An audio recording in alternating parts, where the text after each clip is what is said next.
Assalamualaikum warahmatullahi wabarakatuh. Perkenalkan, nama saya Ramlah dengan NIM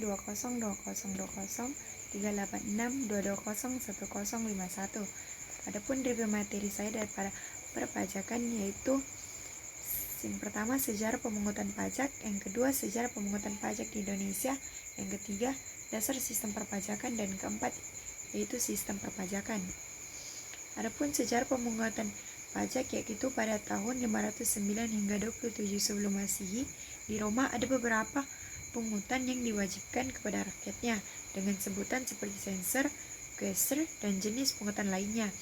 Pajak langsung atau tributan dipungut pada zaman perang terhadap penduduk Roma sampai tahun 167 setelah Masehi. Setelah abad kedua, pengusaha Roma mengandalkan pajak tidak langsung yang disebut vectigalia seperti Protoria, yakni pungutan atas penggunaan Vitagalia seperti Portoria, yang pungutan atas penggunaan pelabuhan. Di zaman Julius Caesar dikenal centesima renunculanum, yakni sejenis pajak penjualan dengan taraf 1% daripada omset penjualan.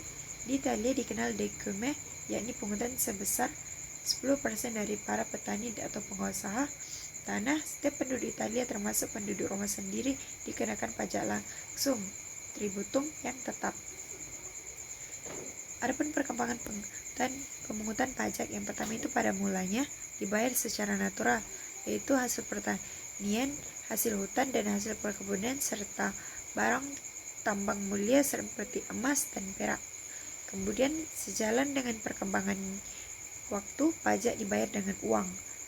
Di seluruh dunia telah mengakui bahwa pajak merupakan sumber utama penerimaan negara dan sebagai alat mencapainya tujuan, walaupun tidak seluruh negara di dunia mengandalkan penerimaan negara dari sektor pajak.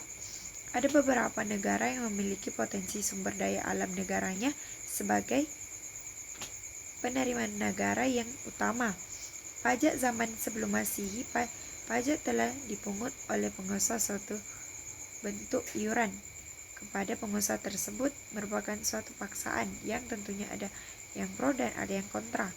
Penentuan siapa yang harus membayar pajak, bagaimana dasar pengenaan pajaknya, dan beberapa ditentukan oleh keinginan penguasa semata. Pada akhirnya beban pajak yang harus dipikul jadi lebih berat. Pengusaha dan kewenangan menentukan jumlah pajak sesuai kebutuhan pengusaha, bahkan melebihi yang dibutuhkan.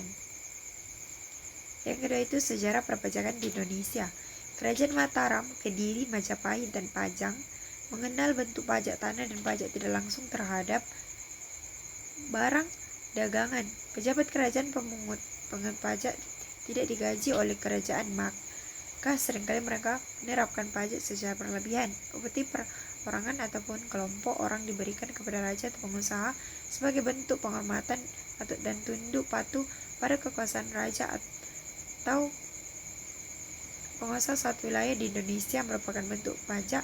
Pada zaman kerajaan-kerajaan di Indonesia tumbuh, upeti tersebut berupa hasil bumi dan pemajakan barang perdagangan. Sebagai imbalannya, maka rakyat mendapat pelayanan keamanan dan jaminan ketertiban. Kerajaan Mataram, raja-raja sudah melaksanakan hidup swasembada dan otonom. Pok sebagai badan perdagangan menguasai wilayah Indonesia dan tidak memungut pajak di daerah kekuasaannya seperti Batavia, Maluku, dan lain-lain, tetapi mengenakan pajak usaha, pajak rumah, dan pajak kepala kepada pedagang Cina dan pedagang lainnya. Selain itu, Pok memiliki monopoli penjualan candu, garam, dan pengetikan sarang burung dan lain-lain yang dijual pada patch yang biasanya dipegang oleh kapiten.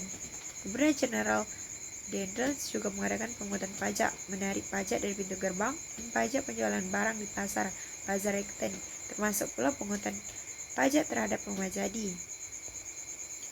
Adapun definisi pajak ini yaitu para ahli telah mendefinisikan pajak sebagai iuran rakyat kepada kas negara berdasarkan undang-undang yang dapat dipaksakan dengan tidak mendapat jasa timbal balik atau kontra prestasi yang langsung dapat ditunjukkan dan yang digunakan untuk membayar pengeluaran umum. Adapun fungsi pajak itu terbagi kepada beberapa. Yang pertama itu fungsi budgetaire. Pajak memberikan sumbangan terbesar dalam penerimaan negara, kurang lebih 60 hingga 70%. Penerimaan pajak memenuhi postur APBN.